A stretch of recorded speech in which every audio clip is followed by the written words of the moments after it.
एक गांव में एक सेठ रहा करता था। उसका नाम विक्रम था। वह बहुत ही घमंडी और लालची था। वह गांव वालों को कर्ज देकर ब्याज के लिए बहुत तंग करता था। उसी गांव में सतन लाल नाम का एक व्यक्ति अपने बीवी बच्चे के साथ रहा करता था। वह बहुत ही गरीब था। वह खेती पर निर्भर रहता था।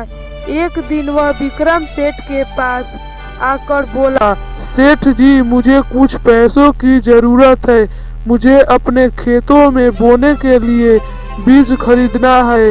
तो उसे विक्रम सेठ कुछ पैसा दिया।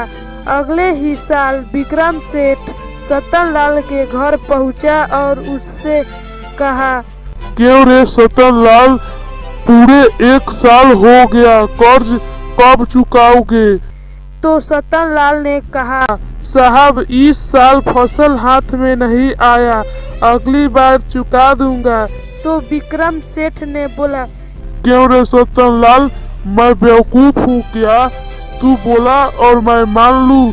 जल्दी घर जमीन हमारे नाम कर दो और गांव छोड़कर चले जाओ। अगले ही दिन सतन लाल अपने बीवी बच्चे के साथ गांव छोड़कर जंगल के रास्ते से जा रहा था। तब भी जंगल में एक औरत बेहोश पड़ी थी। तो उसे सतन लाल ने पानी मारकर जगाया। तब वह औरत ने सतन लाल को बोली, धन्यवाद बेटा, मेरी जान बचाने के लिए। ये लो, मेरे पास एक जादुई जूता है।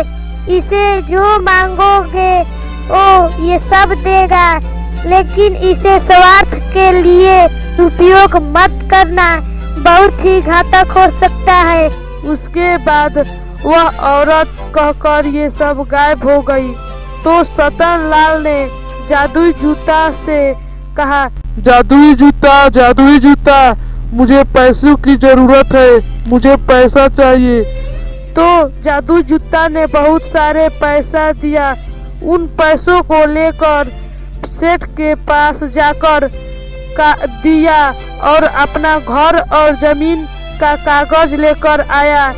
तो सेठ ने सोचा, अरे, इसके पास इतना पैसा कहाँ से आया? कुछ तो राज है, चलो पता करते हैं। तो सेठ ने आकर सतन लाल को जादुई जूता से पैसा सोना मांगते देखा। तो सेठ ने उस जूता को चुरा लिया और जूता से बोला, ओए जूता, मुझे करोड़पति बनाओ और मुझे बहुत सारे सोना और पैसा दो। तो वो जूता ने विक्रम सेठ को पीटते पीटते गांव में लाई और गांव में भी पीटने लगी। और विक्रम सेठ को पीटते पीटते विक्रम सेठ बेहोश हो गया। तब वह जूता ने फिर से सतन लाल के घर